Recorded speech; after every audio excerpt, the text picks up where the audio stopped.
Welcome to another episode of Church Words. Now today, ladies and gentlemen, we have an especially crazy episode for you because today we are going to talk about different types or flavors, as I prefer to call them, of followers of Jesus. So it's going to get a little weird. There's a lot to this. I got notes today, but stick with me because I think you're going to get something out of it, especially if you're trying to decide where you want to worship, you want to know what the deal is with just some of the basic backdrop. We're going to keep it kind of high level. We're going to keep it kind of simple, but I think it's going to help. So my name is Christopher, and welcome to Real Life.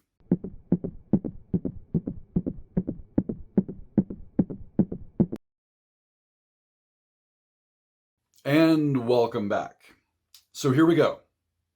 Different flavors of followers of Jesus, different flavors of Christianity. And I'm not going to be including every possible flavor because there's lots. It's like the Baskin Robbins of faith.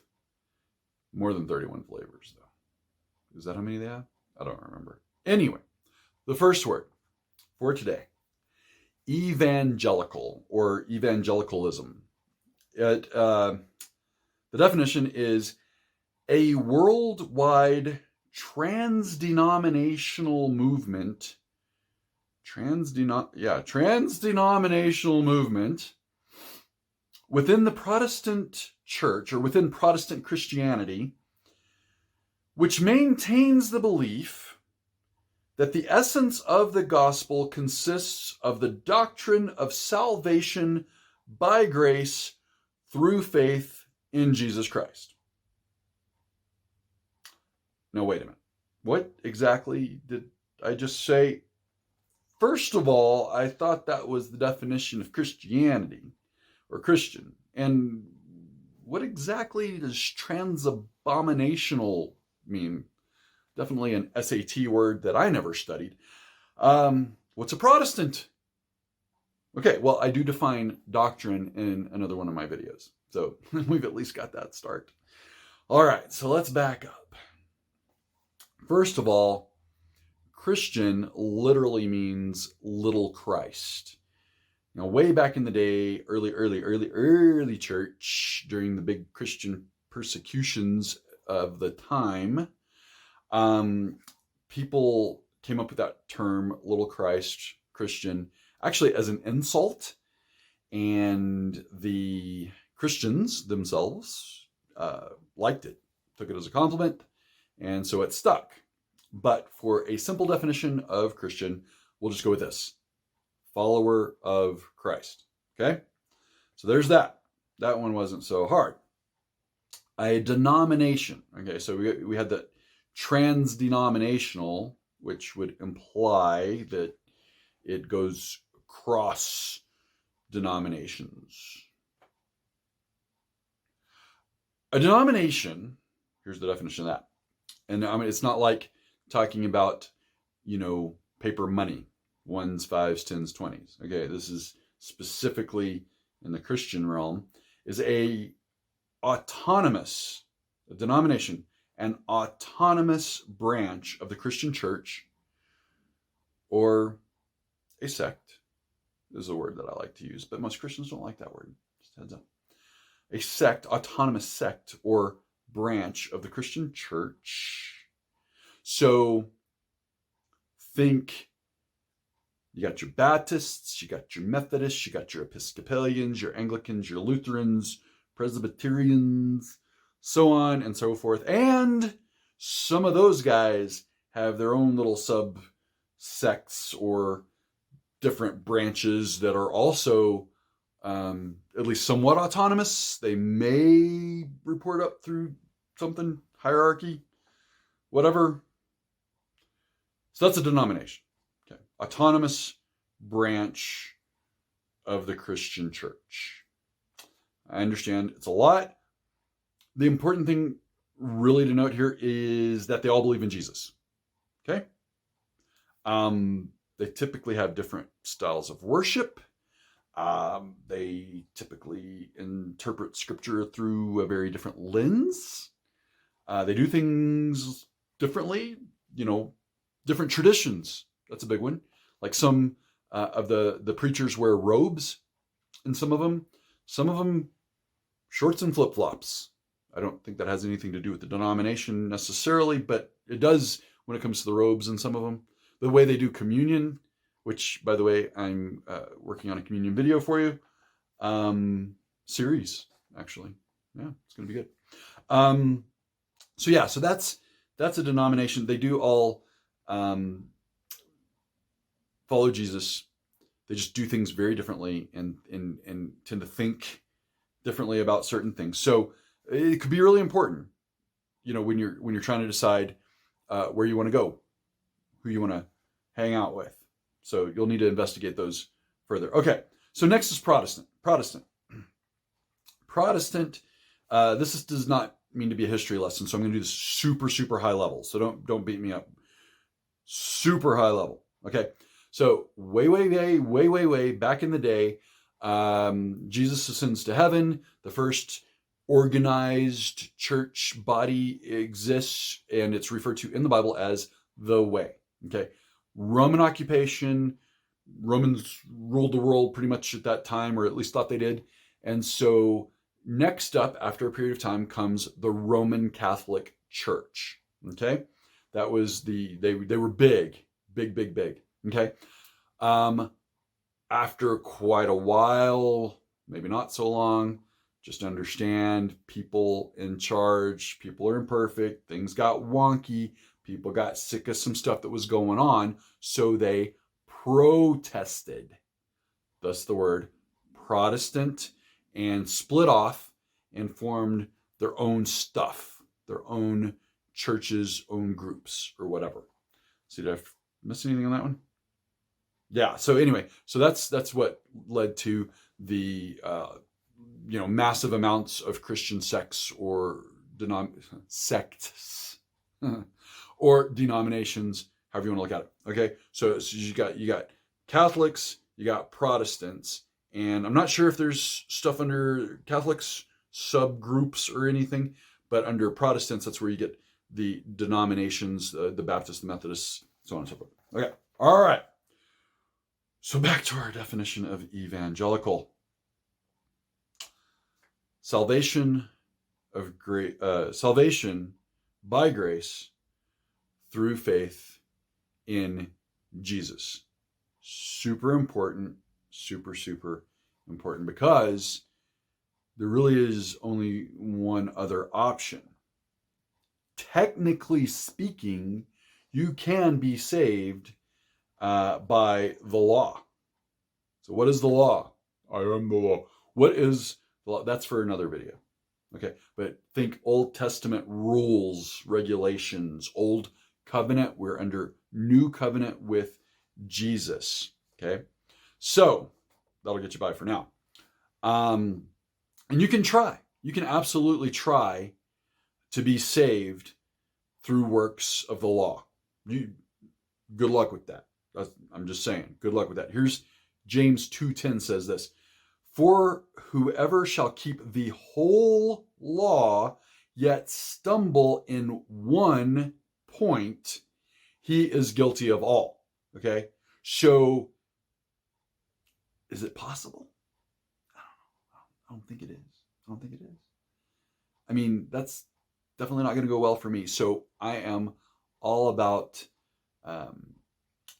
by grace through faith in Jesus. Call me lazy. Okay. Next up in our seemingly endless list of flavors, like I said, we're like the Baskin-Robbins of faith. Non-denominational. Okay, so you have denomination, you got Catholics, Protestants, denominations. Then there's also in the Protestant realm, non-denominational, which basically it's an independent Protestant church. Okay, so they don't adhere to the governance of these defined denominations. They kind of do what they want, do their own thing. They're independent. Most that I've visited were pastored by someone who came out of the Baptist church for some reason. But I think that may just be a coincidence. I'm not sure. The non-denominational church that I attend today, that's not our pastor's background. He came from a different denomination. So I'm not sure if there's a pattern there or not.